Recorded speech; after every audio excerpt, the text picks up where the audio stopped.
오늘 우리에게 주시는 하나님의 말씀은 사무엘하 17장 1절에서 14절입니다. 하나님의 말씀을 봉독합니다.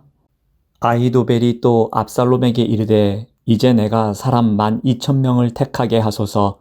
오늘 밤에 내가 일어나서 다윗의 뒤를 추적하여 그가 고나고 힘이 빠졌을 때에 기습하여 그를 무섭게 하면 그와 함께 있는 모든 백성이 도망하리니 내가 다윗 왕만 쳐 죽이고 모든 백성이 당신께 돌아오게 하리니 모든 사람이 돌아오기는 왕이 찾는 이 사람에게 달렸음이라.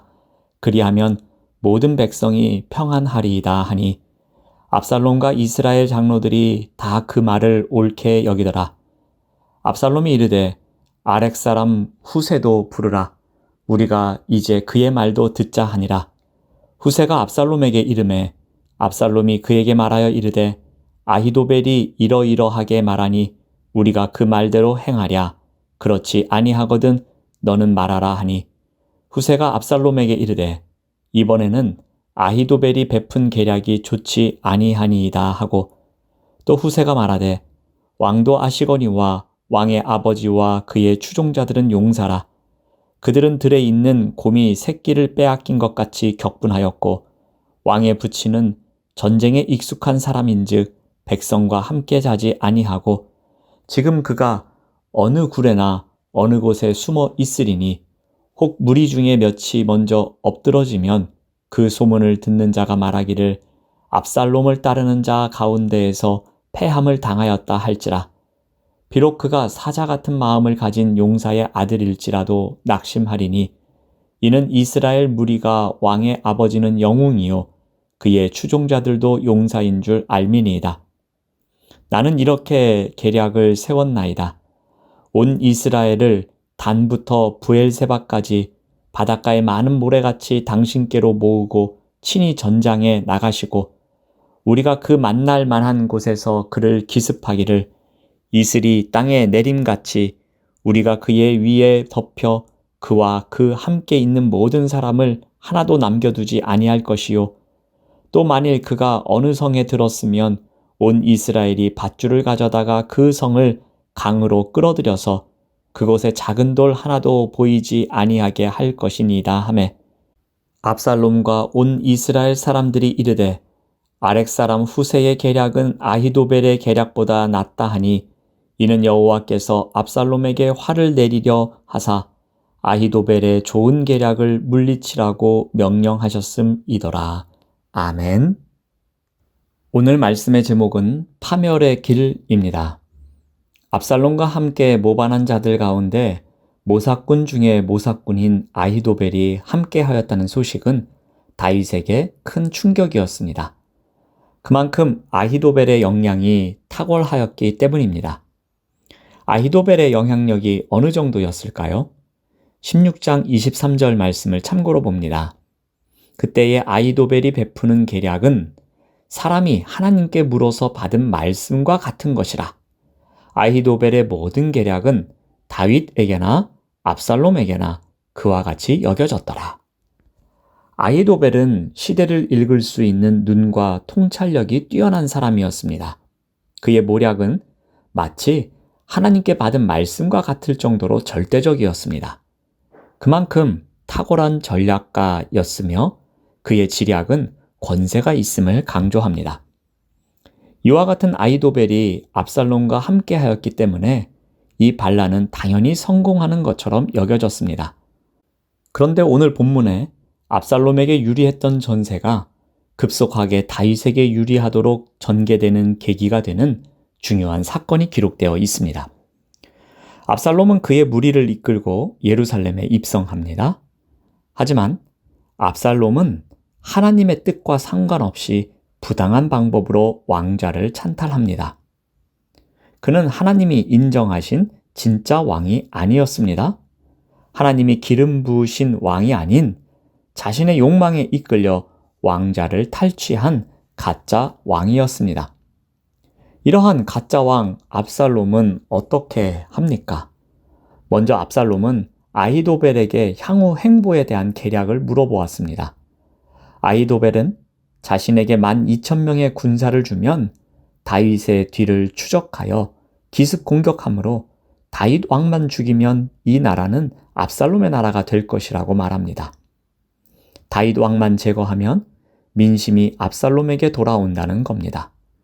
최소한의 피만 흘리고 혁명을 성공으로 이끌 수 있는 아주 좋은 계책이었습니다. 이와 같은 계책에 대해 압살롬과 압살롬을 따르는 사람들의 반응이 어떠했습니까?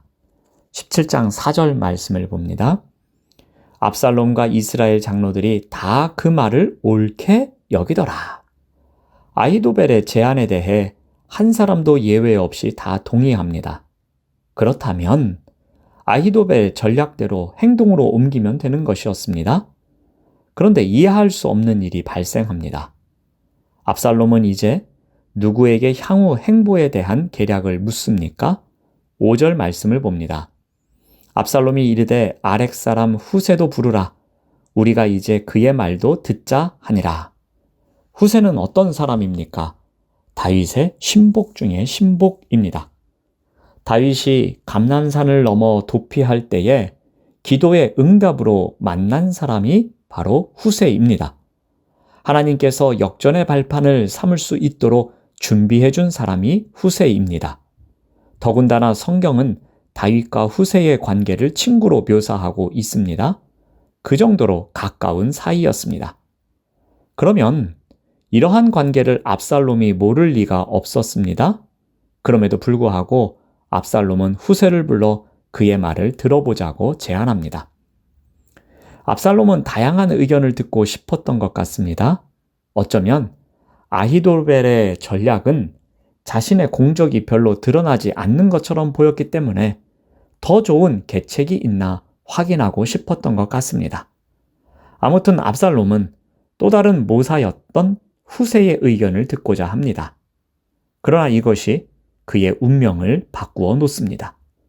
사실 압살롬이 후세를 불러 그의 의견을 물은 것은 신중을 기하자는 의도에서 비롯된 것이지만 그 배후에는 압살롬의 반역을 실패로 돌리게 하기 위한 하나님의 개입이 있었습니다. 14절 말씀을 봅니다. 압살롬과 온 이스라엘 사람들이 이르되 아렉 사람 후세의 계략은 아히도벨의 계략보다 낫다 하니 이는 여호와께서 압살롬에게 화를 내리려 하사 아히도벨의 좋은 계략을 물리치라고 명령하셨음이더라.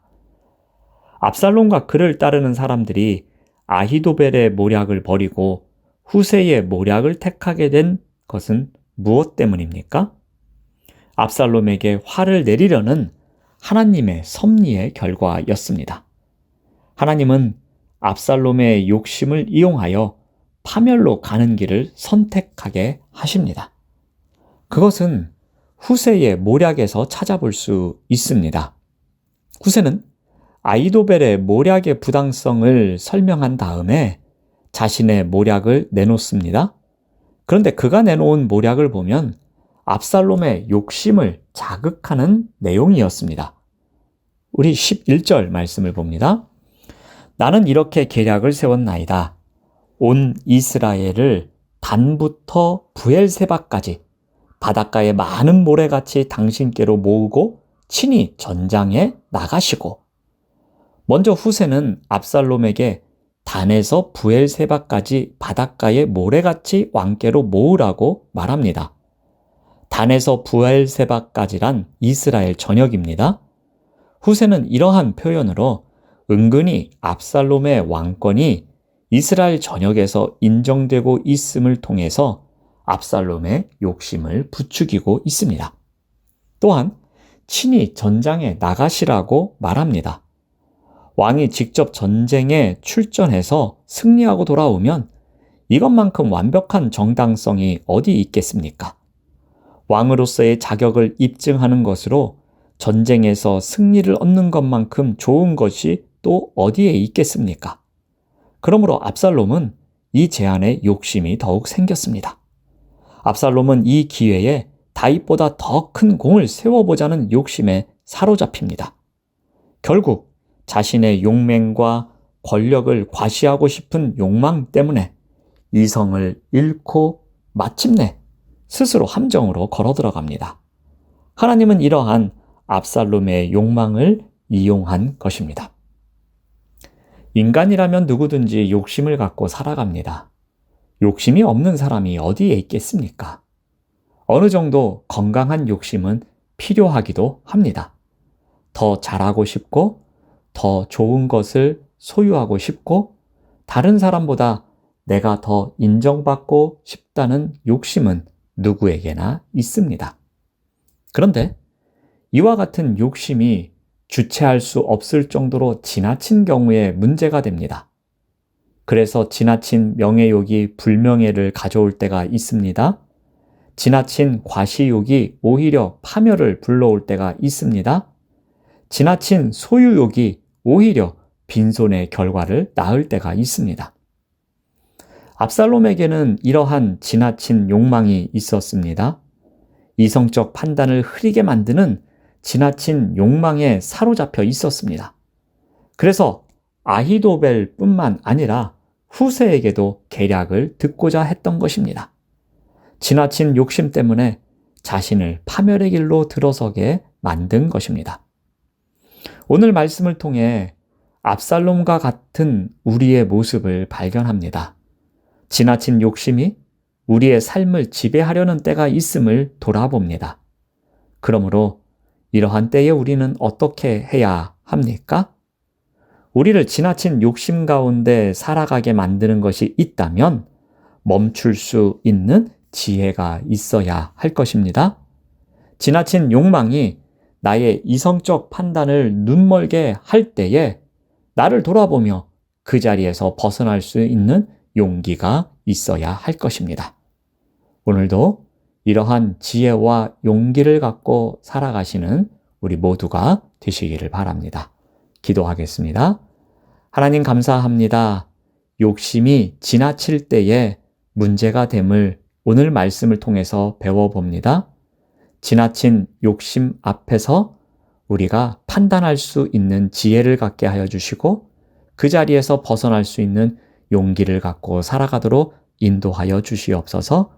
예수님의 이름으로 기도드립니다. 아멘.